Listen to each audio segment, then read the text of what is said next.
I love that little thing. When I found that, I was in my bag. Anywho's, hello, people. Hello, hello, hello. Welcome back to another episode of The Inside Perspective. Oh, just punched the mic. But The Inside Perspective. Um, Today we're going to talk about thriving. We're going to talk about thriving. But what I love, what my brain does, is anytime that I have a goal or something that I want to get to, I think about what the fuck is in the way. And oftentimes, when it comes to thriving, the thing that gets in the way for most people is the delusional ass relationships they have in their lives. Mm-hmm. Mm-hmm.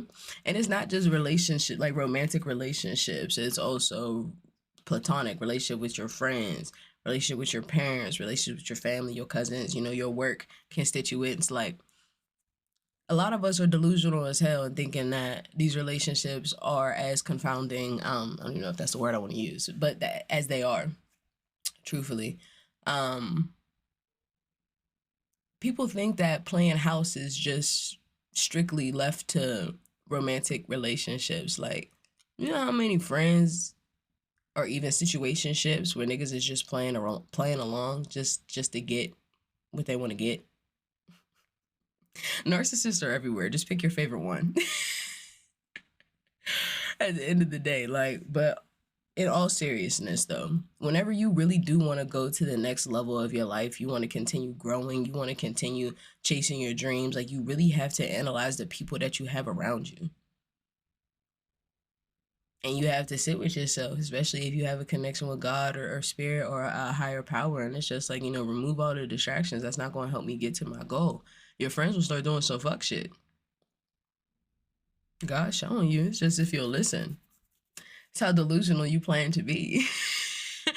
Like, is it delusion in the sense of, like, I believe in delusion when chasing your goals. Like, you got to be a little delusional to think of the goals and capabilities and things that you can reach to. You got to be a little delusional. You have to. But the thing where I need you to be realistic as fuck is whenever it comes to your relationships and the people that you have around you. So let's have a story time. Let's have a story time, y'all. So let's take us back to sophomore year of college, Lee. I was interacting with this young woman.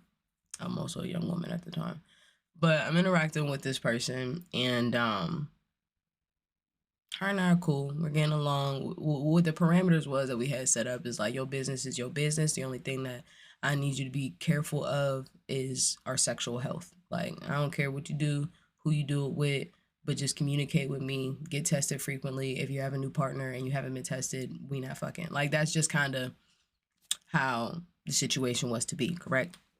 And so she had her own little situation going on too at the time, which was fine. I do feel as though that things may have been portrayed differently, for me at least. Because had I known how deeply involved these people were to an extent, I probably would have backed off a lot sooner. Nevertheless, me and this girl, we get along great. We hanging out, kicking it, chilling.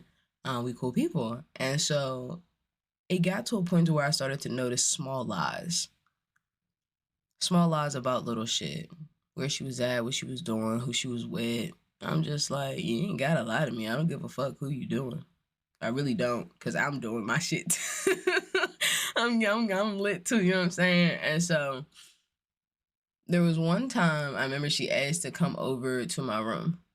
And I'm like, yeah, homework's done. I'm kicking it, just watching TV. Come watch a movie. Let's cuddle, you know what I'm saying? And so I got downstairs to let her in. We walked back up to my room. We get into my room, and I'm in my nice little chill vibe. My lights is down on like blue or purple. Crazy enough, same colors. I had blackout curtains, so it is like middle of the day, but like you wouldn't even know. And so I'm thinking like, oh yeah, we about to get some cuddles, a fat nap. I wake up, maybe get into some other work. I don't know. So she comes in, sets her stuff down. Make sure, like, we got the pillow, the bed, everything together. Them twin extra larges is ain't shit, but me and her fit on it. And so we're laying down, I'm cuddling, and I'm behind her. And either she thought I fell asleep, she thought I was watching a movie, or she just genuinely didn't give a fuck about me. And so, as I'm laying behind her, I got my arm around her like this. We laying on the side. And I feel like God just told me to pick my head up. Mm-hmm. So I just like lift up and I see she's on her phone. No big deal. But then I see whom she's texting. Again, no big deal. But what she was texting was the big fucking deal, right? So remember when I told y'all she asked to come over? So she asked to come to my space. And then as I'm looking at this message that she's sending to this person, she's stating, oh, how I wish I was with you. Oh, how I wish I could be spending time with you right now. And so my stomach drops as I'm literally holding this girl in my bed. And she's talking to somebody else saying how she wishes she was with them when she asked to come to my space. So I'm like, okay. I'm just like, you know what? Let me just lay back down. I was fucking delusional. I should have asked her to fucking leave. If you don't want to be here, baby, one, why'd you ask to be here? And two, go where you want to be. Go where you want to be. Don't play with my heart. Don't play with my feelings. And it got even weirder. Now I think about it. It really did. Because I think she ended up like either... I never said anything. But I think she ended up like either grabbing my phone and walking out my room. So I'm like, where is you going? And then she like... in and out, tween, crosses me back into my room and then locks me out of my own room. And I'm just like, bro, what the fuck is wrong with this girl? Like, I felt like I'm a very calm person. And so I felt like she was trying to find my trigger point. Like she was trying to find how far can I go? How far can I go before she really snap on me for real? And I felt like that's what that whole thing was. Did I stop messing with her after that? Of course not. I'm still delusional. And so later on, maybe a couple weeks, month, whatever, from that point, I'm in the campus center grabbing some food and I'm about to like waiting for my food to get done so I can grab it and I can leave. And so I can't remember if I already had grabbed my food and I was walking out or waiting for my food, but I seen Boo walking down the way. So I'm like, oh, okay. Shorty do all coming by, you know, I get my hug, say what's up, like everything cool kosher. And so I see her walking from a dorm, right? So she's coming from a dorm, in which I know is one of the other people that she's messing with, again, is okay. I'm still excited to see her, give her a hug or whatever. Mind you, didn't even ask her where she was coming from. She goes on to tell me, oh yeah, you know, I'm just coming from the library and, you know, I'm getting some studying done and blah, blah, blah, blah, blah. And I'm like, first off, we go to this cold ass school. It's fucking snowing outside right now. You got Birks on with no socks, leggings, a cardigan, and a big t-shirt. Maybe you wasn't at the library. And that's okay. But why you're lying to me, I don't fucking know. And so I'm just sitting there watching her lie to me. And I still can remember like sitting in my own body, but then also watching from an outside perspective. Ha! That's funny. From an outside perspective and just looking like wanting to slap the shit out of myself. Because why aren't you speaking up for yourself? Why aren't you defending yourself? Why are you letting this woman literally just walk all over you, disrespect you, lie to you, belittle you, like sometimes barely respond to your texts? Like, of course, there was definitely a positive side. Like, she wasn't entirely treating me like shit. Like, we had our good moments. I enjoyed spending time with her. I learned a lot about myself and about her while being with her. And there was a lot of love that we shared in the time that we were in our situationship. But I allowed so much disrespect to happen to the point to where I had like resentment towards her. I didn't even want to be her friend. I didn't even want to talk to her. And so I think I had eventually ended up telling her like, so why'd you tell me you was coming from the library when you was really coming from Da-Da-Da's room? And now she's just staring at me. And you know, and at the time, that's why it's so hilarious. Y'all, do y'all know that she had the nerve to get mad at me for not calling her out originally? Instead of her just taking accountability for lying? That's what a narcissist will do. So why'd you wait till now to say something if you knew I was lying, like, right in the beginning? Baby, why was you lying? Why was you lying? And so it's delusional ass relationships to where it got to a point to where one time in the summer I just was like, this is the last message I'm finna send her and I'm cool. And it irritates the fuck out of me that sometimes people like, and this is just one example of like many instances that I've had in my life. And at a point I really had to start asking myself, who the fuck am I inviting into my life? What chaos am I subscribing to? How do I keep getting motherfuckers like this that treat me like this? Like, well, what is happening? What am I doing? Because after a while, you can't keep getting mad at other people for treating you like shit. Because more times than not, you know that they're a piece of shit. But you still just let you and your ego walk in and be like, I can change them. My love will change. It won't. Your love won't change shit. Your love won't change shit. Your sacrifices won't change shit. You'll literally still be in that same predicament with that evil motherfucker. And they're going to keep taking advantage of you until you put your foot down. Going no contact is extremely difficult, especially because I really, really like deeply care for this girl. But I had to go no contact because I'm like, you treat me like I'm a fucking joke. And baby, if you trying to treat me like a joke, I'm going to show you the kings of comedy.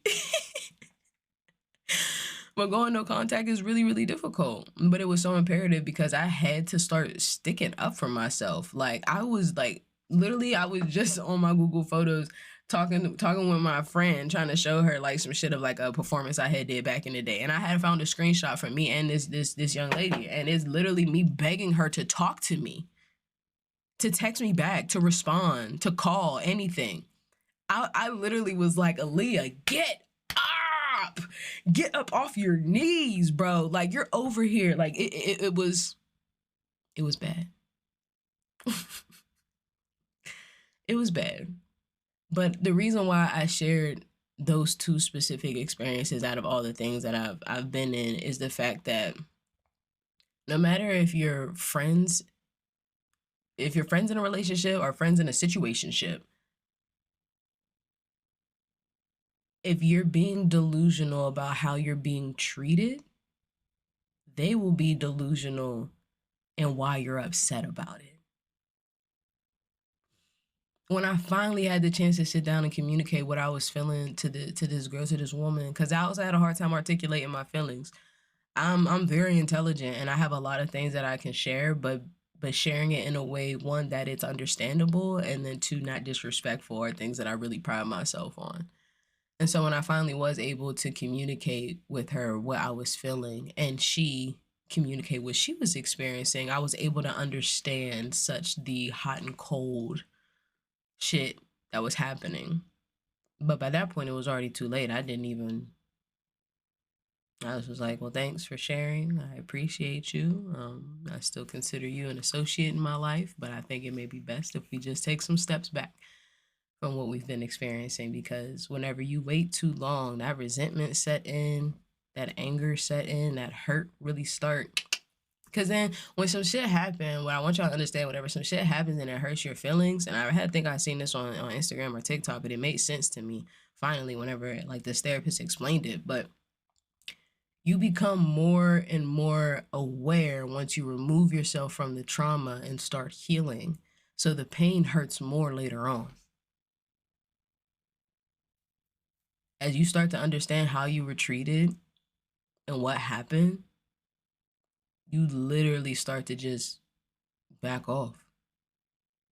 Because the pain is so deep from what you've been tolerating and what you've been accepting and what you've been actively participating in.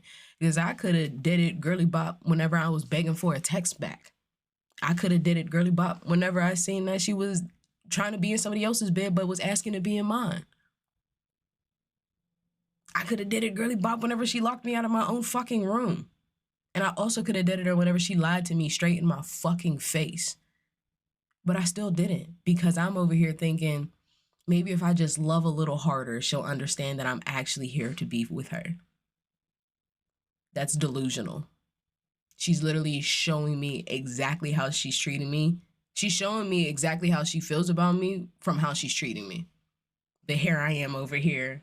You want something from Ken's? Like, yeah. So being delusional really gets you nowhere. In relationships, at least. Being delusional in your goals and your dreams, baby, be fucking stupid. think outside of the goddamn globe of what you want when it comes to your dreams. But when it comes to the people and the relationships and the connections that you're holding in your life, stop being fucking delusional. People know exactly how they're treating you. They just want to see how far they can get. And so for me, as I was thinking about this, there's 3 types of people that I've been able to identify in my world. And the first one is the one that be on autopilot. You know, that one friend that just isn't really that present. And they not doing it to like despite you or like put you down or like cause difficulty in your life. They're just genuinely on autopilot. And that could be for a number of things: depression, anxiety, just pure exhaustion, just being tired. But whenever I think about the type of people that I want to have around me as I'm chasing my goals, as I'm leveling up, as I'm talking about thriving in life, I see it as like a little diamond that I'm holding in my hand. Actually, a big ass diamond. Let's make it a big ass diamond that I'm holding in my hand. And I need to get from point A to point B, but I can't look up. I have to keep my eyes focused on this diamond, and I have to stay present. And so I need a group of people that's surrounding me that is protecting me, that has double the eyes for me. So if any attacks that are happening that may come at me, they already ready to shing, shing, really chop that shit up.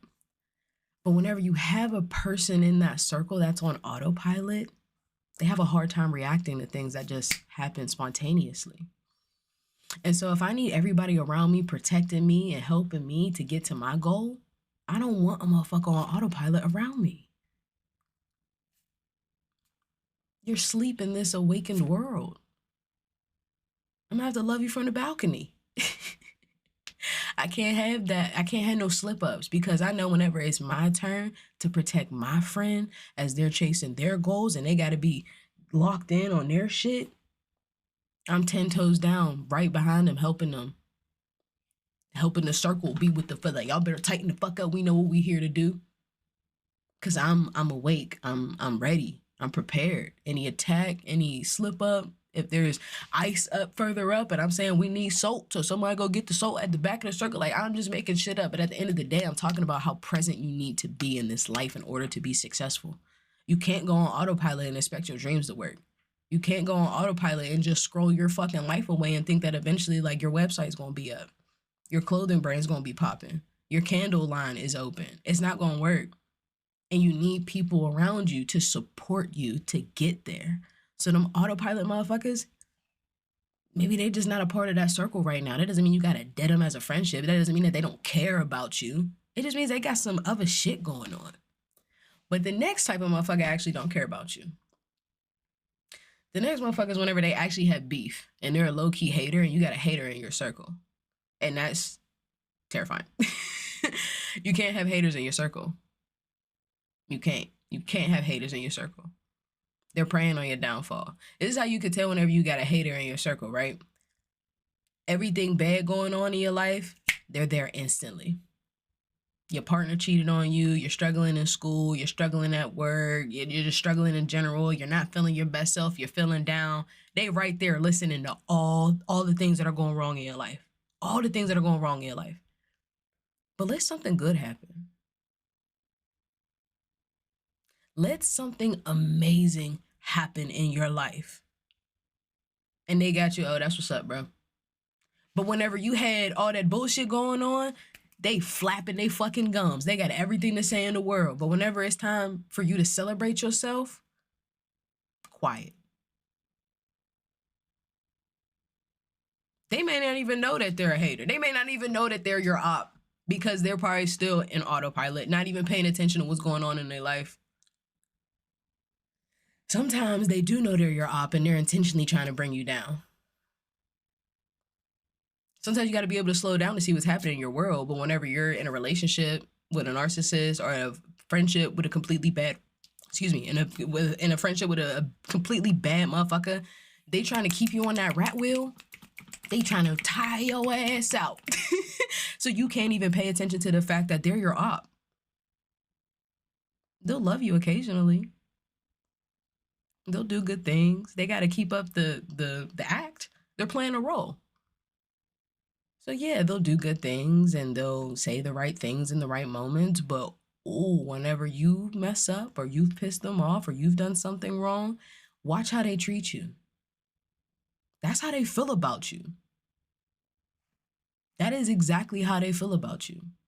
And it also reminds me of like how America basically keeps us on this rat wheel of like trying to find a job. And if you have kids, first off, God fucking bless you, because I am a single woman. Well, I'm not single. I live by myself. I have a roommate. But like what I'm getting towards is that I only have to take care of me and I be fucking tired. I be fucking tired. But America can keep you in these cycles, these vicious cycles, so that they can prevent you from understanding the oppressive systems that are against you in this world.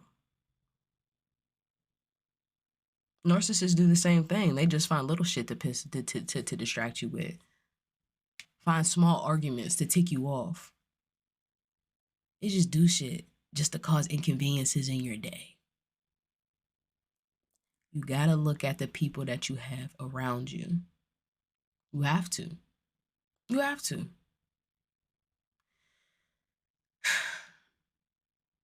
Whenever you know that you're you can kind of think about if you're delusional in a relationship, and if you can't, so what I'm saying, blah blah blah blah blah. If you can't tell if you're in a delusional relationship or not, try to figure out: do I feel more confused than in love in this relationship?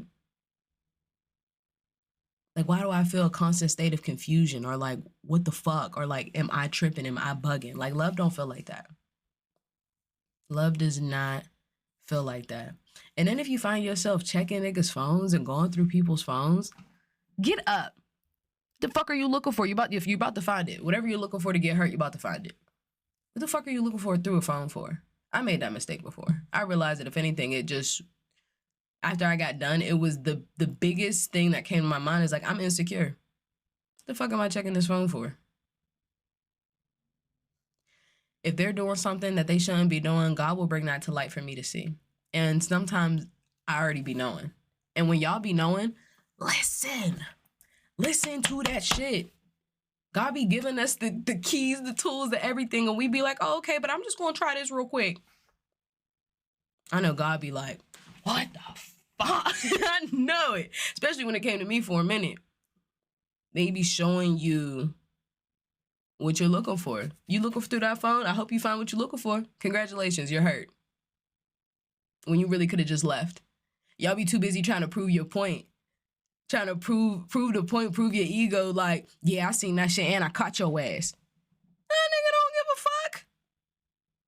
Congratulations, you caught them. But your silly ass still staying. Without seeing any type of improvement, barely even an apology, barely even acknowledgence or acceptance or accountability of their behavior. Don't be delusional like I was in my sophomore year. Stop being delusional. Stop being delusional. Stop being delusional. Whenever you feel like somebody hating on you and they got some bullshit going on, honor that. Trust that. You ain't got to jump down their throat yet, but maybe take some distance. Slow down. Identify. See what's going on. And then be open to have a conversation. The conversation may be uncomfortable, but I'm also vehemently against trying to explain to a grown-ass motherfucker what they did and why that hurt my feelings. If you can't understand what the fuck you did even hurt my feelings, why the fuck am I going to explain it to you? I'm just remove myself. I'm not about to sit here and play with your ass. No. But the last individual that I feel as though, whenever it comes to having these delusional type relationships and the type of people that we have in this world, there's honestly a good group of people where it's not intentional in the way that they're treating you.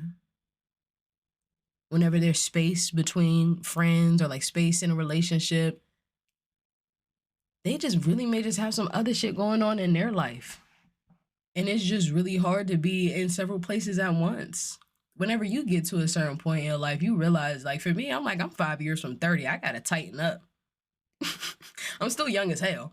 But the dreams and the admirations that I have for myself, aspirations that I have for myself, I mean, I do also have admiration for myself, but the dreams that I have for myself, I want to start now.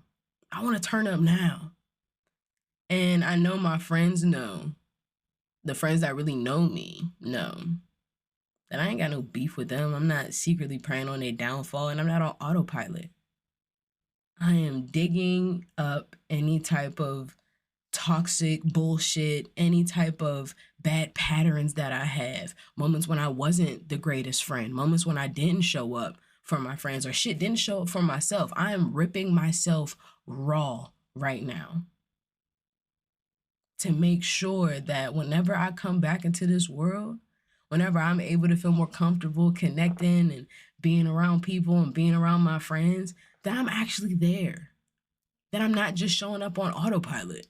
I want to be present. I want to be there. And I want to be there for myself first. And I can't show up for my friends if I'm not even there for me. So understand, whenever you have those type of people in your life, don't come down too harsh on them. Definitely communicate your feelings like, hey, bitch, I miss you. I know you're in your hibernation right now, but I miss your ass. Can I come over? Can I come hang out? Can we go to Dave and Buster's? I don't fucking know. But speak up. Don't hold on to that, because when you start holding on to shit, that's when that resentment set in, and then you're really ready to just like box somebody. You real should be ready to fight.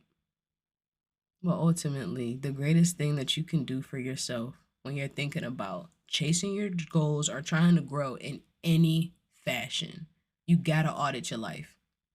You gotta know who you're around and who you're with, and if they're even fucking helping you.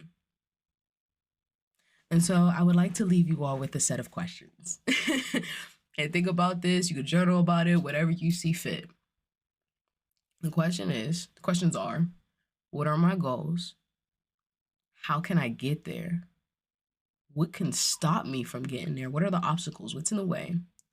Who's going to help me get there? And this isn't like your support system. This is the motherfuckers, like, if you want to get into IT and tech, hang out at Google. I don't know. But like, find your tribe that's going to help you get to where you want to go.